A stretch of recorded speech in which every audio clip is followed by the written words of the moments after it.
আগামীকালকে নির্বাচন কমিশনের দিন ঘোষণা করবে, সেখানে 6 থেকে 7 দফায় ভোট হবে, কীভাবে দেখছেন বিষয়টা?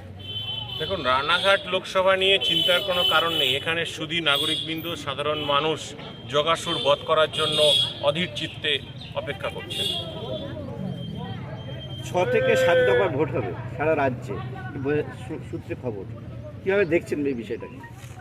দেখুন, রানাঘাট লোকসভার ক্ষেত্রে আপনি নিশ্চিন্ত থাকতে পারেন যে এখানে জগন্নাথ অসুর বধ হবে এবং সত্যের জয় হবে, মমতা ব্যানার্জির হাত শক্ত হবে এবং আগামী দিনে রানাঘাট লোকসভা বেস্ট লোকসভাতে পরিণত হবে। দাদা, নির্বাচনের তারিখ ঘোষণার আগের দিনই পেট্রোল ডিজেলের দাম কমিয়েছে কেন্দ্রীয় সরকার, কি বলবেন?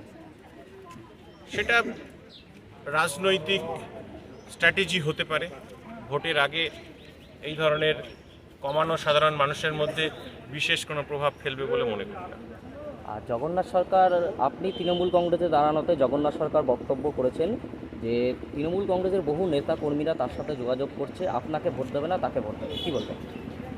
দেখুন, আমরা আগেও বলেছি, পরেও বলেছি, উনি সেটিং রাজনীতির মাস্টার, দুর্নীতির মাস্টার, সেটা ওনার কথার মধ্য দিয়েই প্রমাণিত। কিন্তু আমি অত্যন্ত আশাবাদী যে তৃণমূল কংগ্রেসের প্রত্যেক নেতা কর্মী, সাধারণ মানুষ এবং রানাঘাট লোকসভার প্রত্যেকটা সাধারণ মানুষ কিন্তু আমাদের সঙ্গে আছে।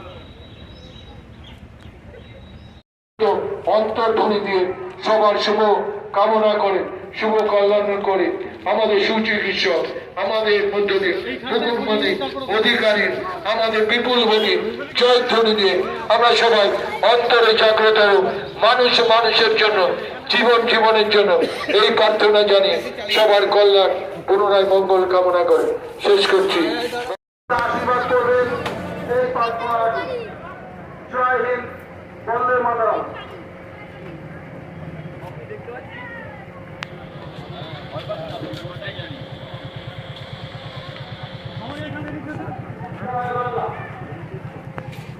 সাম্প্রদায়িক বিজেপির বিরুদ্ধে লড়াই করবার জন্য মমতা বন্দ্যোপাধ্যায় তার সৈনিক ডাক্তার মুকুটমণি অধিকারীকে তিনি রানাঘাট তাকে দোয়াত করে আশীর্বাদ করবেন এই প্রার্থনা করি।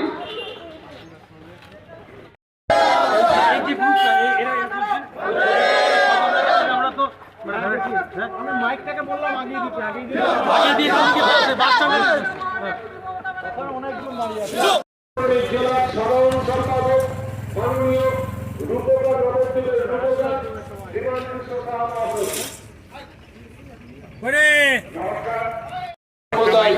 ধীরে ধীরে আশীর্বাদ ধন্য বাবলানি অঞ্চলে নিত্য পরিবেশিত সমস্ত সংকল্প, মানবিক কল্প, আনন্দ প্রকল্প।